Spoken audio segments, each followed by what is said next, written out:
देवराजसेव्यमान पावनाङ्घ्रिपङ्कजं ज्ञानयज्ञसूत्रमिन्दुशेखरं कृपाकरं नारदादियोगिवृन्दवन्दितं दिगम्बरं काशिकापुराधिनाथकालभैरवं भजे।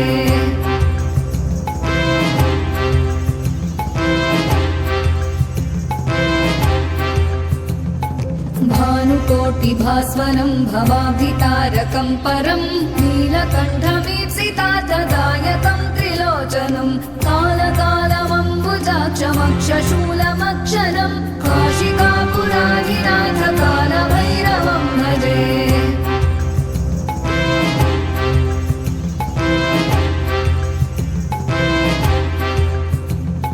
शूलटङ्कपाशदण्डपाणिमादिकारणं श्यामकायमादिदेवमक्षरं निरामयं भीमविक्रमं प्रभुं विचित्रताण्डवप्रियं काशिकापुराधिनाथकालभैरवं भजे।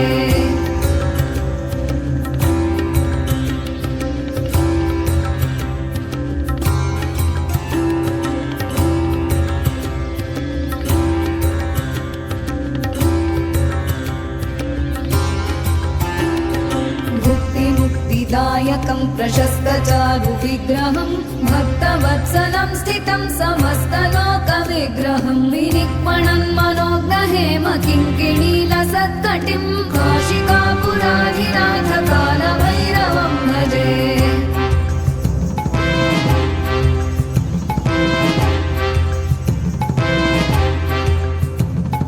धर्मसेतुपालकं त्वधर्ममार्गनाशकं कर्मपाशमोचकं सुशर्मदायकं विभुं स्वर्णवर्णशेषपाशशोभिताङ्गमण्डलं काशिकापुराधिनाथकालभैरवं भजे।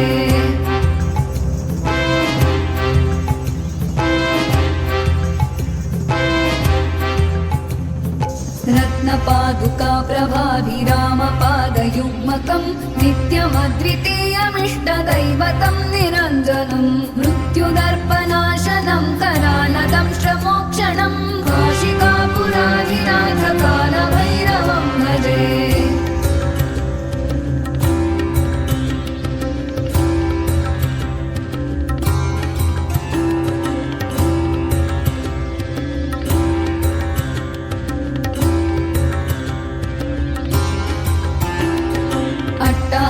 भिन्नपद्मजाण्डकोशसन्ततिं दृष्टिपातनष्टपापजालमुग्रशासनम् अष्टसिद्धिदायकं कपालमालिकाधरं काशिकापुराधिनाथकालभैरवं भजे।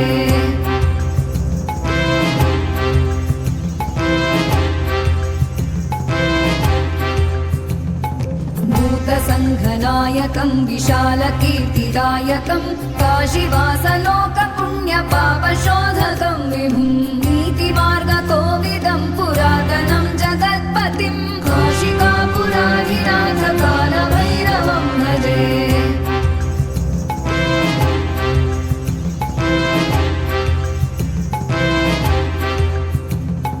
कालभैरवाष्टकं पठन्ति ये मनोहरं ज्ञानमुक्तिसाधनं विचित्रपुण्यवर्धनं शोकमोहदैन्यलोभकोपतापनाशनं प्रयान्ति कालभैरवाङ्घ्रिसन्निधिं नराध्रुवं प्रयान्ति कालभैरवाङ्घ्रिसन्निधिं नराध्रुवं प्रयान्ति